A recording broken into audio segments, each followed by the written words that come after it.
प्यारे बच्चों नमस्कार। आर्य संस्कृत क्लासेज इस यूट्यूब परिवार में आप सभी का हार्दिक स्वागत है। इस वीडियो में हम सभी शिक्षा निदेशालय राष्ट्रीय राजधानी क्षेत्र दिल्ली सरकार ने एनुअल एग्जाम का यानी फाइनल टर्म का जो संस्कृत का मॉडल पेपर जारी किया है, इस पेपर को हल करेंगे।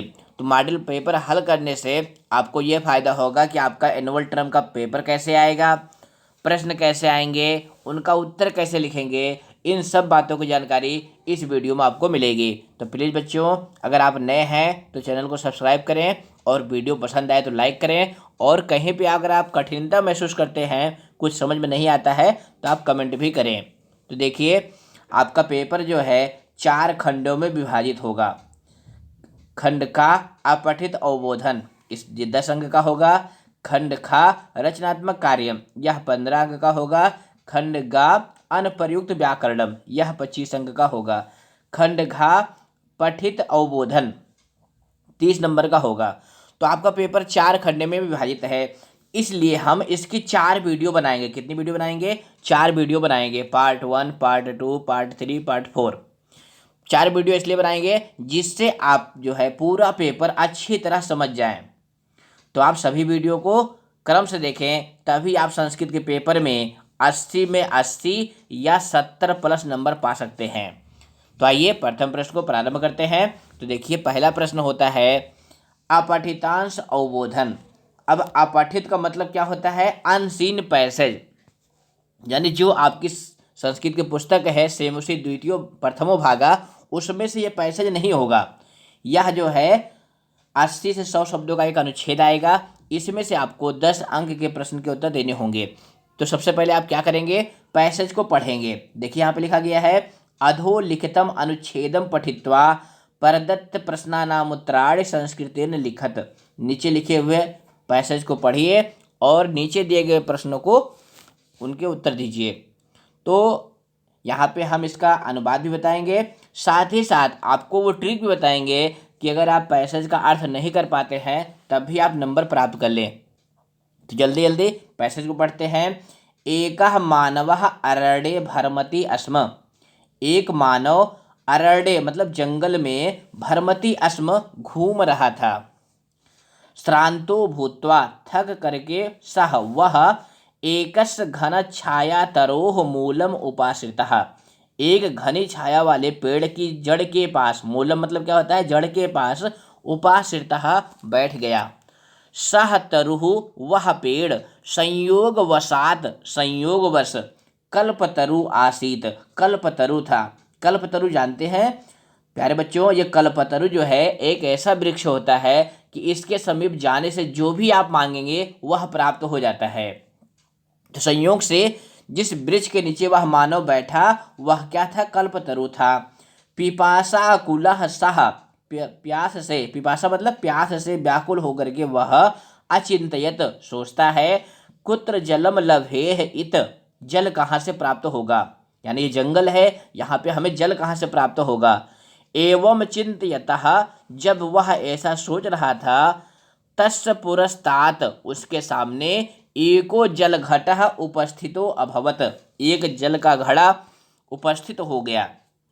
विस्मितः सन, आश्चर्यचकित होकर के वह असौ पयः पानम कृत्वा, असौ मतलब वह, पयः पानम यानी पानी पी करके, तिरसाम असमयत, तिरसाम मतलब अपनी प्यास को, असमयत शांत किया। होरा द्वये व्यतीते, होरा माने क्या होता है? होरा माने होता है प्यारे बच्चों घंटा। संस्कृत के पेपर में लिखा रहता है ना होरा त्रयम, यानी 3 घंटे का पेपर है। तो यहाँ पे लिखा गया है होरा द्वये व्यतीते, 2 घंटे बीत जाने पर, सह बुभुक्षाम अनुभवत, उसको भूख लग गई। अचिंतयत चा, और उसने सोचा, अस्मिन बने कथम प्राप्तेत भोजनम, इस जंगल में भोजन कहाँ से प्राप्त होगा? तदेव तभी, अकस्मात एकाएक, विविध व्यंजन पूर्णम, विविध व्यंजनों से पूर्ण, भोजन पात्रम भोजन पात्र, सम उपनतम उसके समीप आ गया। भोजन अंते, भोजन करने के अंत में, सह वह कौन? वह मनुष्य विश्रामम कर्तुम ऐच्छत, विश्राम करना चाहता था। तस् चिंतन समकालम एव, जैसे उसने सोचा कि अब मुझे विश्राम करना चाहिए। विश्रामस्य अभी उपनतः, विश्राम भी उसके पास आ गया, यानी उसके पास जो है शैया यानी बेड वगैरह आ गया। शय्याम, शैया पर यानी बिस्तर पर, ससुखम शयित्वा, सुखपूर्वक सो करके, यदा जब, असौ उत्तिष्ठत वह उठा, यानी जब सो करके उठा, तदा तब, मरीच माली, अब यहाँ पे प्यारे बच्चों ध्यान देना, ये नूतन पद है। मरीच माली इसका अर्थ होता है सूर्य यानी सूर्य। मरीच माली का क्या अर्थ होता है? सूर्य। नया पद है, नोट कर लें। तो जब वह सो करके उठा, तदा तब, मरीच माली सूर्य, स्वाकिरणान संहरति अस्म, सूर्य जो है अपनी किरणों को समेट रहा था। सह अचिंतयत, उसने सोचा, ऐसा संध्या कालः, यह संध्या का समय है। आप सभी जानते हैं ना, सूर्य अपनी किरणों को कब समेटता है? शाम के समय। तो उसने सोचा कि शाम हो गई है। अत्र बने, इस जंगल में, अवस्थानम ना युक्तम, अवस्थानम रहना, यानी अब शाम हो गई है, अब इस जंगल में रहना उचित नहीं है। कदाचित सिंह आगच्छेत, कहीं शेर ना आ जाए, माम चा खा देत, और मुझे खा ले। वो जंगल में है इसलिए उसने सोचा कि कहीं शेर ना आ जाए और मुझे खा ले। एवं चिंतयति तस्मिन्, जब वह ऐसा सोच रहा था, सिंह आगत्य, शेर आ गया, आक्रम्य चा, और उसके ऊपर आक्रमण करके, तम नरम भक्षितवान, यहाँ भक्षितवान का क्या अर्थ है? खा लिया। यानी जैसे उसने सोचा कि कहीं शेर ना आ जाए, तुरंत शेर आया और उसको खा लिया। अब यहाँ पे ये जो लाइन है, यह इस पैसेज का पूरा सार है। वयम यादृशम चिंतयामः तादृशाः भवामः, हम जैसा सोचते हैं वैसे हो जाते हैं। प्यारे बच्चों, ये तो आपके पेपर का अनुच्छेद है, लेकिन आप अपने जीवन में सोचेंगे, हम जैसा सोचते हैं वैसे ही हो जाते हैं। अगर आप चिंतन करेंगे, आपके मन में भय आ जाएगा कि कहीं मैं फेल ना हो जाऊं, कहीं मैं फेल ना हो जाऊं, संस्कृत में हमारे नंबर कम हो जाए। अगर आप ऐसा सोचेंगे तो जरूर आपके नंबर कम हो जाएंगे। आपको हमेशा अपना चिंतन अच्छा रखना है कि मेरे मेरे अच्छे नंबर आएंगे, मेरे अच्छे नंबर आएंगे। इससे क्या होगा? आप जो है मन लगा के पढ़ाई करेंगे, उत्साह से युक्त होकर पढ़ाई करेंगे। इसलिए पैसेज क्या कह रहा है? वयम यादृशम चिंतयामः तादृशाः भवामः, हम जैसा सोचते हैं वैसा हो जाते हैं। इसीलिए खेल के मैदान में देखिए, सभी लोग खिलाड़ियों का उत्साह बढ़ाते हैं जिससे वो उत्साहित होकर के खेलें। अब हम लोग क्या करेंगे? प्रश्न देखेंगे कि प्रश्न कैसे आया है। पहला प्रश्न होता है एक पदेन उत्तरत, यानी एक पद में उत्तर देने हैं। केवलम प्रश्न द्वयम, दो करने हैं, यहाँ पे 3 दिए गए होंगे। तो इसके लिए बेस्ट ट्रिक क्या है कि यह प्रश्न पढ़िए और इसका जो क्रियापद है उसको पैसेज में ढूंढिए, क्योंकि मान लो वहाँ आपको अनुवाद, यहाँ तो हमने आपको अनुवाद बता दिया, लेकिन पेपर में कोई अनुवाद तो बताएगा नहीं, और आपको संस्कृत वैसे भी कम आती है। तो अगर आप अनुवाद नहीं कर पाते हैं तो जो प्रश्न है उसका क्रियापद, जैसे देखो पहला प्रश्न क्या है? मानवः कुत्र भरमति अस्म, मनुष्य कहाँ घूम रहा था। अब इसका क्रियापद क्या है? भरमति अस्म। अब पैसेज में देखिए भरमति अस्म कहाँ है, तो देखिए ना, पहले जो प्रथम वाक्य है उसी में क्रिया मिल गई भरमति अस्म। अब इसका उत्तर जो है इसी पंक्ति में यानी इसी वाक्य में है, तो इसका उत्तर क्या हो जाएगा? अरडे। है ना आसान उत्तर ढूंढना। अगला प्रश्न है भोजनांते मानवः किम ऐक्षत। अब इसमें क्रियापद क्या है? ऐक्षत। अब ऐक्षत देखिए पैसेज में कहाँ है, ढूंढते रहिए। मिल गया? नहीं मिला। ये देखिए यहाँ पे मिल गया ना, भोजनांते सह विश्रामम ऐक्षत, मिल गया ना क्रियापद।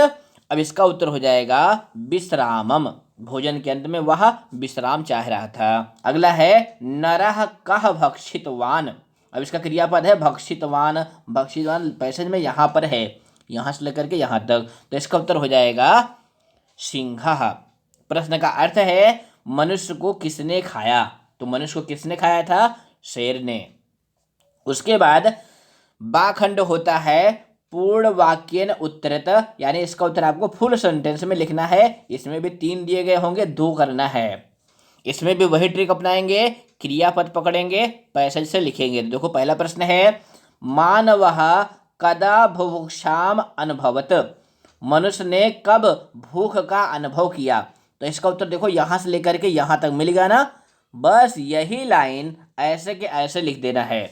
तो कैसे लिखेंगे देखिए, होराद्वये व्यतीते सह बुभुक्षाम अनुभवत, ये लाइन यहाँ से यहाँ तक ले देंगे, आपको 2 नंबर मिल गया। कितना आसान है संस्कृत में नंबर प्राप्त करना, बस आपको थोड़ी सी स्मार्टनेस दिखानी है, तत्परता दिखानी है।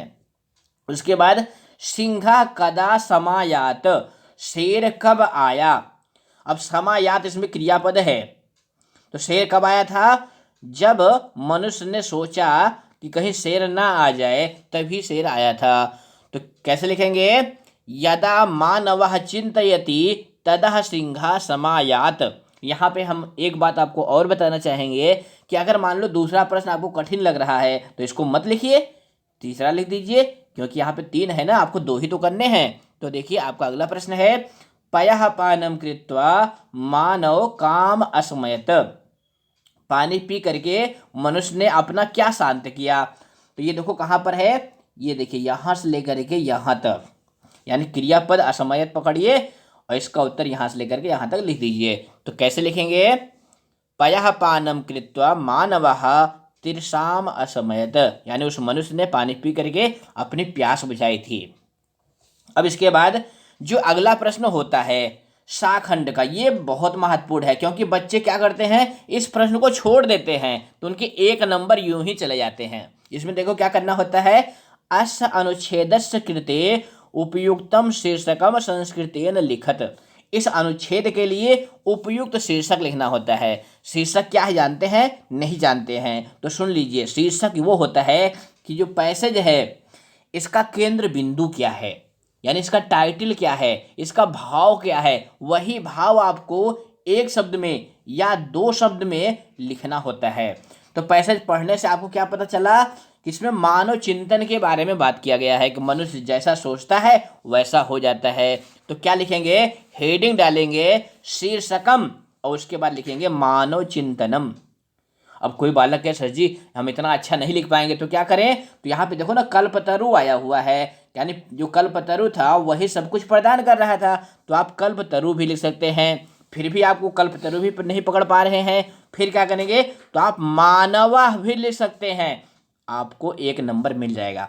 बस शीर्षक में क्या ध्यान देना है कि शीर्षक 1 शब्द में या 2 शब्द से बड़ा नहीं होना चाहिए। इस प्रश्न का उत्तर कभी भी आप पूर्ण वाक्य में ना लिखें, समझ गए ना।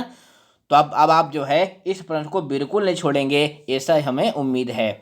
अब इसके बाद जो अगला प्रश्न होता है दाखंड का, ये थोड़ा सा कठिन होता है। इसमें देखिए क्या करना होता है, यथा निर्देशम उत्तरत, निर्देश के अनुसार उत्तर देना होता है, क्योंकि इसमें हर प्रश्न में अलग अलग निर्देश होता है और यह जो है ऑब्जेक्टिव टाइप का प्रश्न होता है। इसमें भी 4 दिए गए होंगे, 3 करने होंगे। देखिए पहला प्रश्न क्या है, पिपासा कुलः सह अचिंतयत अत्र सह सर्वनाम कसमय प्रयुक्तम। अब यहाँ पे कसमय ये पद बहुत महत्वपूर्ण है, इसकी हिंदी देख लीजिए क्या होती है। कसमय मतलब होता है किसके लिए।